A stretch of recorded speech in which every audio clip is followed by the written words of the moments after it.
My name is Ethan Brooks, and I moved my son Liam to Willow Creek Estates, with a fragile hope of crafting a sanctuary where he could thrive after years of navigating a world that often felt too heavy for his small shoulders. Willow Creek was a picturesque suburban retreat, winding streets shaded by willow trees that swayed gently in the breeze, their branches whispering secrets in the wind, lawns glowing pristine under the golden sun, and the soft chatter of neighbors tending there gardens or children playing in the distance, their laughter a melody of innocence. It was a far cry from the cramped, noisy city apartment we'd left behind in Chicago, where the constant blare of traffic and the press of crowds had amplified Liam's struggles. A place where we'd lived until Jenna, Liam's mother, passed away 5 years ago from a rare autoimmune illness that stole her from us in a matter of months. Jenna's death had left a void, silent evenings, an empty chair at the table, and a little boy who'd lost his biggest cheerleader. I'd chosen Willow Creek to rebuild our lives, to give Liam a place where he could find solace, where the world wouldn't feel so harsh against his vulnerabilities. But peace was a fleeting illusion, shattered by Karen Whitaker, the HOA president, who turned our sanctuary into a war zone with her ruthless control and spiteful schemes. What she didn't know was that I'm not just a dad, I'm an entomologist with state authority, equipped with the knowledge and power to turn her actions against her in ways she couldn't imagine. I ensured she faced a reckoning rooted in my expertise, a justice that would echo through Willow Creek for years. Liam's 9, a gentle soul with tousled. He has cerebral palsy, a condition that affects his mobility, confining him to a wheelchair and making his hands tremble when he turns the pages of his beloved stories. His speech is slow, each word a deliberate effort, but his mind is a vast library of tales. His love for reading, a lifeline that blossomed after Jenna's death, left us isolated, a way for him to escape the grief that clung to us like a shadow. He'd sit for hours, whispering adventures of dragons and hobbits, his voice a soft thread, weaving stories that brought him comfort. To nurture that passion, I built him an outdoor reading nook in our backyard, a cozy corner with a shaded canopy to shield him from the sun, a cushioned bench with a backrest to support his frame, and a small table for his books. Surrounded by native plants like milkweed and coneflowers I'd chosen to attract butterflies, not pests. Liam would wheel himself there after therapy, his face brightening as he opened a book, the rustling leaves a soothing backdrop to his imagination, the butterflies dancing around him like living bookmarks. I'd watch him from the kitchen window, my heart swelling with pride, knowing this nook was his sanctuary, a promise to keep him safe after Jenna's loss had shaken our foundation. That space was his joy, a testament to my love, and I'd protect it with every fiber of my being. We'd lived in Willow Creek for 18 months, settling into a rhythm on Maple Lane that felt like a hard-won victory after our city's struggles. Speech therapy to refine his words and help him communicate his stories, and afternoons in his reading nook where he'd escape into Middle-earth, or Narnia under the canopy, his favorite spot to unwind. I worked from home as an entomologist, consulting for the State Department of Agriculture on pest management and invasive species control. My microscope and specimen jars, a quiet presence on my desk beside Liam's books. My work, a balance of science and advocacy for environmental safety. Her kindness, a comfort after years of anonymity in the city, and Mr. Rivera across the street waved as he pruned his rose bushes. His steady presence a reminder of the stability I craved for Liam. But Karen Whitaker marked us early, her presence a storm cloud on our horizon, her shadow darkening the light we'd found. Karen was a commanding figure, stout and bulky, with short gray hair framing a face etched with disdain, her eyes glinting with a malice that sent a chill down my spine.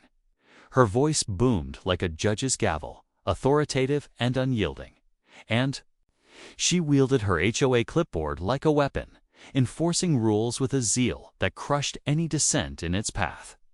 a garden hose left out after watering, a $65 fine slipped under your door at dawn, accompanied by a typed reprimand, a child's kite tangled in a tree after a gusty afternoon, a stern letter demanding its immediate removal with a veiled threat of further action. Neighbors muttered complaints over fences, their frustration a low tide swelling with each decree. But fear kept them tethered to silence, their defiance stifled by the threat of fines or ostracism. I kept my head down as best I could, paying dues on time and tending Liam's Nook discreetly, its canopy blending seamlessly with the surrounding trees, its purpose private and unobtrusive. And Liam's disability his wheelchair, the Nook that brought him joy, became her obsession, a focal point for her wrath. The trouble ignited with complaints about the reading Nook, a spark that foreshadowed her vendetta against us. One sunny April afternoon, Liam was reading The Hobbit, his voice murmuring Gandalf's wisdom to the butterflies flitting around him, when Karen stormed into our yard, uninvited, her footsteps, a drumbeat of intrusion that startled Liam into dropping his book, his hands trembling. I stepped out from the kitchen, wiping soil from my hands after repotting a plant. My tone steady but firm, years of dealing with bureaucratic pushback in my work grounding me. "That structure is an eyesore," she barked, pointing at the canopy. With a finger that trembled with indignation, her voice loud enough to make Liam flinch. "It violates HOA aesthetics and safety standards." I took a deep breath, keeping my composure for Liam's sake. It's a reading Nook for Liam. He has cerebral palsy, and it helps him enjoy the outdoors safely. It's within the bylaws. I've checked. I'd pored over the documents late into the night, highlighter in hand, finding no rule against outdoor furniture or shaded seating. But Karen scribbled furiously on her clipboard, her glare icy and unyielding. "It's unpermitted, and it's a hazard," she said, her voice a low growl that sent Liam wheeling back toward the house, his hands shaking harder. "You'll be hearing from me." She left, her heels a warning on the grass, leaving a tension that lingered like a storm cloud on the horizon, the air thick with her unspoken threat. Fines followed like a relentless tide, $110 for unauthorized construction despite the Nook being a simple setup, $74 excessive shading that obstructs neighbor views though it faced our backyard, another $85 when Liam's speech therapist visited to help him practice reading aloud, labeled unauthorized visitor parking. I paid them, my savings eroding with each check. Each payment a bitter wound to my pride, a reminder of Karen's unchecked power. Liam noticed the strain, his sensitivity to my moods amplifying his anxiety. One evening, as I adjusted the cushion on his bench, ensuring it supported his back, he looked up, his voice slow and hesitant. "Dad, does Ms. Karen hate my Nook? Did I do something wrong?" My chest ached, a pang of helplessness slicing through me. I knelt beside him, brushing his hair back, my voice thick with emotion. "No, buddy. Your Nook is special, and you didn't do anything wrong. She just doesn't understand how much it means to you, but I'll keep you safe."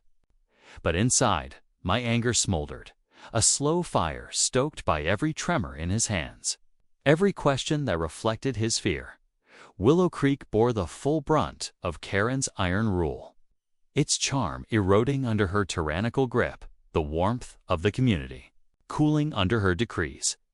Mrs. Patel, a widow who found solace in her cooking, got fined $75 for the aroma of her spices wafting through her kitchen window, a scent she cherished as a connection to her late husband, now deemed offensive by Karen's arbitrary standards. The Rivera kids, a pair of lively siblings aged 10 and 12, faced a $130 penalty when their soccer ball rolled into the street during a game, Karen labeling it a public nuisance in her scathing letter, their laughter silenced by her wrath. At the community park, a space meant for joy, She banned wheelchair ramps and adaptive swings, calling them clutter and aesthetic disruptions, leaving Liam watching playdates from the sidelines, his face falling with each exclusion, his hands gripping his book tighter as if it could shield him from the rejection. Neighbors whispered at mailboxes, their voices heavy with resentment and exhaustion, their once warm exchanges now guarded and tense. Mrs. Patel left us a container of curry on our doorstep, her eyes glistening with an unspoken apology for her. Silence while Mr. Rivera sighed about selling his home to escape Karen's wrath, his rose bushes wilting under the stress of her constant scrutiny. The air grew thick with tension, a palpable weight that draped over Willow Creek's once lively streets, turning friendly waves into wary nods and laughter into hushed murmurs of discontent. I shielded Liam with routines reading nights where we'd share chapters of Harry Potter, afternoons in his nook where he'd escape into fantasy worlds, but Karen's shadow loomed larger with each passing day. Her clipboard, a constant specter, haunting our peace, a reminder that our sanctuary was under siege. It was a humid July morning, the air thick with the hum of cicadas, a prelude to a sweltering day, when Karen struck with devastating force. Liam was at his physical therapy session, working on his core strength with his therapist, and I was in my office, identifying a beetle species for a state report, my microscope focused on a specimen's intricate wings, when my phone buzzed with a text from Mrs. Patel. "Ethan, your Nook Karen's there. Something's wrong. Hurry." My blood ran cold, a chill cutting through the summer heat as I dropped my magnifying glass and raced outside, my footsteps pounding the hardwood floors. I found a small crowd, Mrs. Patel wringing her hands, Mr. Rivera with a furrowed brow, the Rivera kids peeking from behind their dad, a few other neighbors frozen in shocks, staring at Liam's reading nook. A wasp nest hung from the underside of the canopy, buzzing furiously. With European wasps, their aggressive hum, a threat in the still air. The cushioned bench smeared with honey, a deliberate bait to attract the swarm. The table held a book Liam had left behind, now swarmed by the insects, pages fluttering as they crawled over it. Liam's sanctuary was ruined, transformed into a danger zone, a cruel act of sabotage that tore at my heart. My knees buckled, the air rushing from my lungs as I stared at the wreckage, my vision blurring with a mix of rage and fear. This wasn't just damage, it was an assault on Liam's safe space, a calculated attempt to hurt a child who relied on that nook for joy, a child who could be seriously harmed by a sting due to his limited mobility. Karen stood nearby, arms crossed. Over her chest, her smirk venomous and unrepentant, a predator gloating over her prey.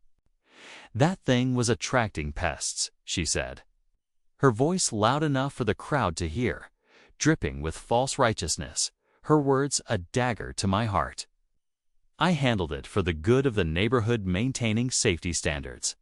Neighbors gasped, their breaths audible in the humid air, but no one spoke, their fear a palpable barrier holding them back. Mrs. Patel clutched her shawl tighter, her eyes glistening with unshed tears. Mr. Rivera shook his head in disbelief, his hands clenching into fists. The Rivera kids whispered to each other, their eyes wide with fear at the buzzing swarm. I stepped forward, my voice low and dangerous, honed by years of presenting findings in state hearings, my expertise fueling my resolve. "You released wasps into my son's reading nook, Karen. You targeted a disabled child, and you'll regret this." Karen laughed, a harsh, grating bark that echoed off the fences, cutting through the morning heat like a blade. "Prove it. I own this neighborhood, and you're nothing but a bug nerd." She turned, clipboard in hand, and strutted away, her heels crunching on the grass, oblivious to the fire she'd ignited within me, a blaze of paternal fury and professional authority. I called the police, my hands trembling with a mix of rage and grief as I dialed, the buzzing of the wasps a constant reminder of the danger she'd introduced. An officer arrived. A young man with a weary demeanor surveyed the synthenest, the honey. The swarmed Nook sighed, scratching the back of his neck. "Without witnesses willing to testify, it's a civil matter," he said, his tone apologetic but firm, the law's limitations a frustrating barrier. Mrs. Patel fidgeted, her fear of Karen's retaliation a chain around her courage. Mr. Rivera muttered, "Not worth a fight with that woman," and the crowd dispersed, leaving me alone with the wreckage, my heart pounding with the weight of what I had to do. When Liam came home from therapy, his aide wheeling him through the back door, I sat him down on the patio, away from the Nook, my throat tight with the weight of the truth I had to soften for him. "Buddy, someone put wasps in your reading." "Nook," I said, my voice gentle, trying to shield him from the full impact of the danger. "We'll fix it, I promise, but you can't go there right now." His face fell, his hands trembling as they gripped the arms of his wheelchair, his knuckles whitening with the effort. "No Nook, Dad. I liked it. My books, are they gone?" His voice broke, his eyes filling with tears as he processed the loss of his sanctuary. I pulled him close, his tears soaking into my shirt, his small frame shaking against me as I held him tightly, my own heart breaking at his pain. "We'll get your books back, Liam, and I'll make the Nook safe again. I've got you," I whispered, my voice thick with emotion, my resolve hardening with every sob. That night, I transformed into a hunter, my grief channeling into purpose, my expertise as an entomologist becoming my weapon. I suited up in protective gear, carefully collecting the wasp nest into a sealed container, documenting its placement. The honey bait and the species European wasps, Vespula germanica, an aggressive, non-native species not naturally occurring in our area, a clear sign of deliberate introduction. I analyzed the nest under my microscope, noting its structure and origin, then traced Karen's yard under the cover of dusk, finding a remnant of a matching nest hidden behind her shed. Her sloppiness, a digital footprint in the physical world. I called Dr. Anita Singh, a state colleague who'd worked with me on invasive species cases, her voice a lifeline in the chaos. "Karen released European wasps into Liam's reading Nook," I said, my voice steady but edged with fury as I sent the photos, my analysis, and the nest samples via secure email. "He's disabled, and this could have seriously harmed him. I need a state investigation, Anita." Nita's voice was firm, a scientist's clarity cutting through my emotion. "That's a legal pest introduction under state law, Ethan, and given Liam's disability, it's reckless endangerment. I'll escalate it to the Environmental Crimes Unit and get an investigation started. Give me 5 days to build a case with teeth." While Anita and the state team dug into Karen's actions, I reached out to the community for support, my scientists. Instinct for collaboration guiding me to build a coalition of allies. I've posted on a local disability support forum, masking Liam's name but sharing his story with raw honesty. A disabled boy's outdoor reading Nook sabotaged by a neighbor who released wasps. A call for justice and solidarity to restore his safe space. Responses flooded in, parents offering to rebuild the Nook. A beekeeper named Clara donating a safe, educational beehive to replace the wasps with a learning opportunity. A fundraiser started by a dad from Liam's therapy group, raising $600 in 2 days to fund repairs. Liam's Nook became a symbol of resilience, a rallying cry for families who understood the importance of safe spaces for children with disabilities. And Karen had no idea the tide was turning against her, a wave of support building to crash over her reign. In Willow Creek, Karen escalated her campaign, her spite a wildfire-consuming reason. She sent a $180 fine, claiming the pest-infested Nook lowered property values and posed a health hazard. Her letter, a smug taunt that mocked Liam's vulnerability as if she hadn't been the one to introduce the danger. She cornered Mrs. Patel at the mailbox, accusing her of gossiping about the incident, her voice a whip cracking against the morning quiet. Mrs. Patel's face paling as she hurried away, her samosas left on our doorstep later that day as a silent apology. She glared at Mr. Rivera's rosebushes, muttering about another fine for overgrown thorns, though they were meticulously trimmed. But her power was waning, cracks forming in her dominion as neighbors began to speak up, their whispers growing louder. At the community park, Mr. Rivera whispered over a bench, "She fined me for my roses," said they were too thorny for safety. The Rivera kids nodded. She banned our soccer games, called the ball a hazard. I seeded the neighborhood. App with a subtle call. HOA meeting. Bring your grievances and stories. Let's speak as one. Karen didn't notice, too engrossed in wielding her clipboard like a scepter, blind to the murmurs growing into a roar of defiance. Anita called 5 days later, her tone sharp with discovery, a scientist's satisfaction in her voice as she delivered the news. "Karen's guilty. Ethan," she said, her words a hammer striking nails into a case that would hold. "The nest in your Nook matches the remnant from her yard, same species, same genetic markers, confirmed by our lab. We found a receipt in her trash for the honey bait purchased the day before. And a neighbor's security camera caught her carrying a covered container toward your yard at 7:12 a.m. that morning. The state's filing charges illegal pest introduction under environmental law, reckless endangerment given Liam's disability, and emotional distress, seeking $20,000 in damages and restitution." I exhaled, a mix of relief and fury coursing through me, the evidence on net closing around Karen's arrogance. "Thank you, Anita. Let's make sure she can't hurt anyone else," I said, my voice steady, my mind already picturing the courtroom. The HOA meeting was a powder keg, a dam about to burst. Under the pressure of years of oppression, I rallied neighbors through quiet talks over fences as the sun set. At the mailbox, as the morning dew glistened, at the park where Liam once watched from the sidelines. The community center overflowed, chairs scraping against the floor, voices buzzing with defiance and pent-up rage. Karen sat at the front, clipboard poised like a shield, her smirk intact, a queen on a throne of paper, oblivious to the storm about to break. I walked in, not as Ethan the quiet dad, but as Ethan Brooks, entomologist with state authority. With a tablet and USB drive, my state ID badge a silent threat gleaming under the fluorescent lights.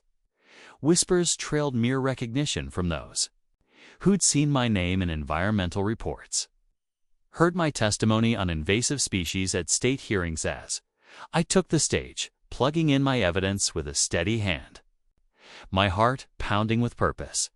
Karen Whitaker released European wasps into my son's outdoor reading nook, I said, my voice carrying over the room with the authority of a state hearing.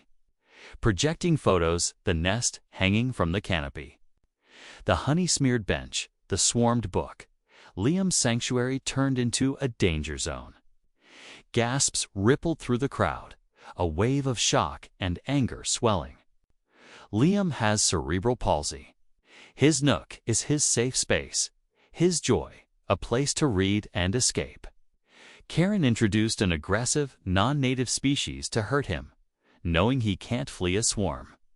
I showed her fines, a stack of paper cuts against our peace, then the state's evidence, the genetic analysis of the nests, the receipt for the honey, the security footage of Karen with the container, her figure unmistakable as she approached our yard. The room erupted, a volcano of voices. Unleashed. Mrs. Patel stood, her voice trembling but resolute. "She'll fine me $75 for my cooking my husband's recipes." Mr. Rivera shouted. She targeted my roses, called them a hazard. The Rivera kids' parents added, "She banned our soccer games, said the ball was dangerous." Mrs. Carter, an elderly widow I'd barely spoken to, rose. She fined me for my bird feeder. voices piled on decades of tyranny spilling out in a cacophony of rage and relief, a chorus of grievances long suppressed. Karen's face reddened, a flush of panic beneath her defiance. "This is a lie. A setup by this bug man," she screamed. Slamming her clipboard, the sound a hollow echo against the crowd's roar. But I played the footage, her figure clear, her actions undeniable. The crowd chanted, "Out! Out!" The HOA board, 3 nervous men in ill-fitting suits, conferred, their eyes darting to the angry sea before them. "Karen Whitaker is removed as president," the chairman declared, his voice barely audible. Over the cheers, she stormed out, her clipboard crashing to the floor, her heels echoing into the night. Her power a shattered illusion swallowed by the darkness. The trial was a reckoning. A courtroom stage where my expertise and the state's authority took center stage, a battle I'd fought many times for environmental justice, now for my son. Anita presented the evidence with precision, the genetic analysis, the photos of the nest and honey, the receipt, the security footage. Liam's tearful testimony via video, his voice breaking as he said, "No, Nook. Dad, I'm scared. The bees." Hurt, his hands trembling as he spoke, his misunderstanding of wasps as bees a heartbreaking detail. I testified, my tone steady but raw with the weight of my dual roles as father and scientist. She stole my son's safety, left him terrified. A child who can't run from a swarm, who relies on that Nook for joy. Liam asked why, and I had no answer but to seek justice. My throat caught, and I gripped the stand, picturing his tears, his trust in me, the buzzing nest a symbol of our struggle. Karen's lawyer floundered, spinning tales of community pest control and good intentions, but the evidence was a guillotine footage, receipts, my analysis, the state's charges, the pattern of targeting vulnerable residents. The judge, a veteran of environmental cases who'd cited my work in a prior ruling, ruled with a gavel's finality, guilty of illegal pest introduction, reckless endangerment, and emotional distress.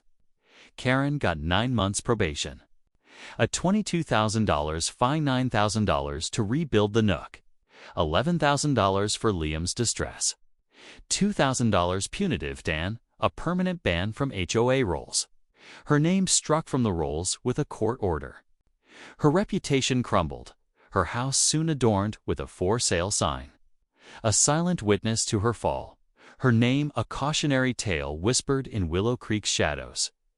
Liam's reading Nook was reborn, a testament to community and resilience. Clara, the beekeeper, installed a safe, educational beehive in a corner of the yard, teaching Liam about pollinators, replacing fear with wonder. While neighbors rebuilt the Nook, Mrs. Patel sewing new cushions, Mr. Rivera painting the canopy a cheerful blue. At a neighborhood picnic in the park, Liam read aloud from The Hobbit, his voice steadier. His smile bright as butterflies danced around him, children listening to his story. Willow Creek healed under Mr. Rivera's HOA leadership, who lifted Karen's oppressive rules with a promise of inclusivity. His first act to install ramps at the park.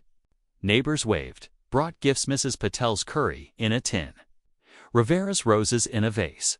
The Rivera kids offered to read with Liam. One warm evening, as the sun set in hues of orange and pink, Liam and I sat in his Nook, the new beehive humming softly, his voice steady as he read about Bilbo's adventures. He looked up, his eyes bright. "I'm happy, Dad. My Nook's safe again," he whispered, his hand finding mine. I hugged him, my heart swelling, the void Jenna left filled with this moment of triumph. Karen tried to sting him, to erase his joy, but Liam's spirit prevailed. A light that shone brighter than ever, nurtured by stories and a community that finally saw him. I'd made sure of it, and Willow Creek was ours again, its streets alive with hope and unity.